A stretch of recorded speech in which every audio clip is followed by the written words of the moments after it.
Je vais te dire, quand Jésus marchait sur l'eau, l'eau était calme. Quand les disciples l'ont vu, l'eau était calme. Quand ils ont eu peur, l'eau était calme. Quand ils disaient Simon, ne sois pas un revenant, l'eau était calme. Mais dès que Simon a sorti le pied de la barque, qu'il a marché sur l'eau, l'eau a commencé à s'agiter. Et le vent s'est levé. Le vent s'est tellement levé qu'à un pas de distance, Pierre a eu peur et il a commencé à s'enfoncer. Je vais te faire comprendre, celui qui sort de la barque pour essayer de marquer sa génération, c'est lui que le vent affronte. Aussi longtemps que tu te conformes à ta petite vie, tu ne peux pas croiser le vent parce que le vent est une dimension de l'esprit de limitation. Il y a des limites que Satan ne veut pas que tu franchisses. Tant que tu es dans ton petit studio où tu payes un peu à la fin du mois, 80 000, 100 000, où il reste un peu, tu as 60 000, quelqu'un doit t'appeler ou donner 30 000, l'autre va compléter 20 000. Là, il n'a pas de problème avec toi. Et regarde, quand tu décides d'avoir des affaires où des millions doivent venir, là tu vois le vent.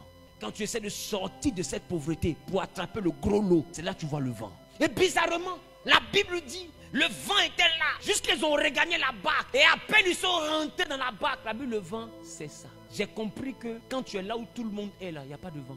Si tout le monde est dans la pauvreté, que toi tu es dans la pauvreté, il n'y aura pas de vent. Si tu décides de devenir riche là où tout le monde est pauvre, tu vas croiser le vent. Donc quand tu croises le vent, sache que tu marches dans la bonne direction. Tu dois être un guerrier. Parce que j'imagine ceux qui étaient dans la barque, association des pauvres de la Bible. Ils sont tous dans la barque, personne n'a réussi. Le seul qui marche sur l'eau pour laisser son nom dans l'histoire, ils sont derrière. Pierre, c'est revenant.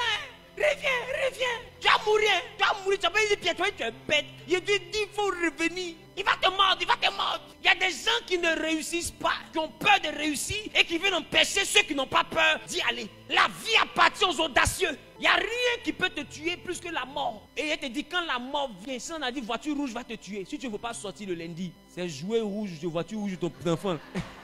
Il y a un attaquant de pointe, on ne peut jamais le dribbler. Si Dieu dit, tu vas mourir par accident, que c'est voiture rouge. Si tu ne faut pas sortir, tu as oublié que tu as payé une voiture rouge à Noël pour donner à ton enfant. Ta femme de pointe, tu es fâché, oui.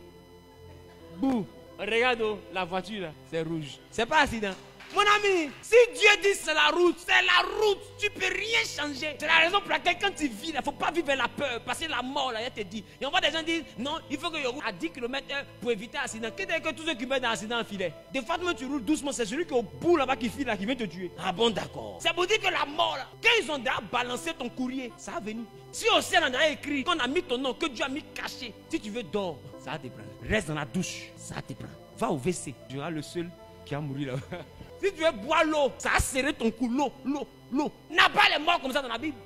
Il mangeait, il a avalé, ça a serré son cou, il est mort. Si la mort est arrivée, t'as peur, non, il ne sait jamais, on ne sait jamais quoi. Toi, tu as quoi à perdre? Tu as tout perdu, Père, il ne sait pas compter. Tu as déjà tout perdu, toi, tu as quoi à perdre? Non, c'est-à-dire que, non, tu joues le tout pour le tout. Tu n'as rien à perdre. Non, mon honneur, ma dignité, tu es pauvre, tu as dignité. Quelle dignité? Quand tu vois un enfant que toi-même tu as vu jouer bille devant toi, comme il est riche, maintenant tu l'appelles vieux père. De quelle dignité on parle? Hé le boss, hé mon vieux, Et de ton cœur, ils vont dire, il a le même âge que mon enfant, mais ce n'est pas ton enfant. C'est lui qui donne l'argent pour nourrir ton enfant. Arrêtez ça. Le pauvre n'est pas humble. Le pauvre est humilié. Même un pauvre qui est orgueilleux est bête. C'est que tu creuses ta propre tombe, tu n'as rien, puis tu es gonflé. Arrête. Quand tu n'as rien, il y a un verbe que tu conjugues. Demandez.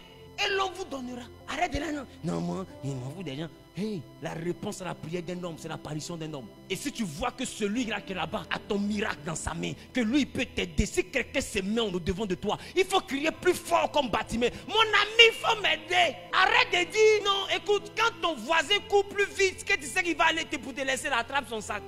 Quand tu marches avec quelqu'un qui va plus vite, et puis c'est que lui, il risque de réussir. Il faut dire, mon gars, on n'est plus voisin, juste ton bon petit. Donne ton sac, il a attrapé. Je suis sûr d'une chose, où tu t'en vas, tu vas pas laisser ton sac dans ma main. Donc on va aller ensemble. Si elle marche dans toi, il faut venir, tu as mon sac. Mon ami, donne mon sac. Il dit, il ne te donne pas.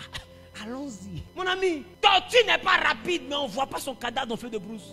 Toi, tu es enfant, un agriculteur au pôle Nord là-bas. Lui-même, il est dans peut-être. Tu n'as pas connu le nom de tous les riz couchés. Tu as eu la grâce de rencontrer l'enfant de quelqu'un. Il est ton ami. Il est en train de réussir. Fais-lui le chef d'entreprise. Tu as son numéro. Appelle-le. Non, et puis il va penser qu'il est serré. Est-ce que tu sais que Dieu te fait croiser quelqu'un comme ça parce que par lui tu dois devenir quelqu'un? Quand tu rencontres quelqu'un dans la vie, c'est qu'entre toi et la personne, il y a une destinée qui vous lie. Ne joue pas avec. Tu penses que la réussite de Joseph est venue comment? Il a croisé quelqu'un par hasard dans la prison qui était son voisin. Et la Bible dit, dans cette prison-là, les deux qui étaient dans la cellule où Joseph est rentré avaient fait des rêves. Et comme Joseph était quelqu'un qui est bien, ils ont expliqué le rêve. Et Joseph a donné l'interprétation. Et c'est arrivé, 3 jours plus tard, on l'a égorgé, l'autre on l'a libéré. Celui qu'on a libéré là, quand il est arrivé chez Pharaon, on lui dit, ah, j'ai rêvé, mais il n'y a personne pour interpréter. Et je fais comment? Il dit, Pharaon, est-ce qu'il peut donner une proposition? Il dit, dans la prison, j'ai rencontré un homme qui avait interprété. Et cet homme-là, quand il a dit, c'est arrivé comme il avait dit. Il a dit que 3 jours tu allais me libérer, tu m'as libéré. 3 jours tu allais tuer l'autre, tu l'as tué. Je sais qu'il a le secret. Il y a des gens là, ton master, ton doctorat, tu auras travail le jour où ils vont dire à un papa, à un oncle. Tonton, tu cherches quelqu'un pour devenir DRH. Mais j'ai une amie. La vie là, on réussit par recommandation. Tonton, j'ai un ami là. Mon ami, il faut appeler des gens qui sont utiles pour ton lendemain. Tu n'as rien, j'ai rien, on s'appelle. Jusqu'à Orange me fait bon bon, bon bon, bon bon. On s'est dit quoi tout ce temps là? Association de 2 pauvres là, c'est songe. C'est que vous êtes en train de rêver comme ça. La Bible dit à celui qui a, on donnera. La stratégie du combat que moi je te donne, c'est faire la cour à ceux qui en ont. Il faut leur faire des présents. Il faut savoir marcher auprès d'eux avec ta dignité, en leur faisant comprendre que toi aussi tu es là, il ne faut pas qu'on t'oublie. Il y a un grand savant qui avait dit, pour réclamer l'aile du poulet, il faut être là où on le découpe. Non, tu n'as pas réclamé l'aile, tu as vu le trouver les danseuses. Il faut être là où on découpe. Donc pour arriver là où on découpe, là, le frère de mon père, c'est mon oncle. C'est ça là qui peut m'envoyer où on découpe lui là. On dit on découpe. Toi tu m'as dit de rester au pôle Nord là-bas pour faire guerre. Mon ami. Parce qu'elle là, je ne peux pas avoir. Si elle n'est pas là où on découpe. C'était un gars vers l'Indonésie là-bas. Quelqu'un dit non, il est tigre, il a trahi. Trahi quoi? Il y a quelle lutte quand on est pauvre? Tu luttes quoi? Tu n'as rien, tu luttes. Mais c'est pour rien. Pour que les gens te respectent, tu dois remporter des guerres. Il y a des batailles que tu dois remporter. Parce qu'ils n'ont pas la crainte de Dieu, parce que c'est maintenant Dieu est sur le trône.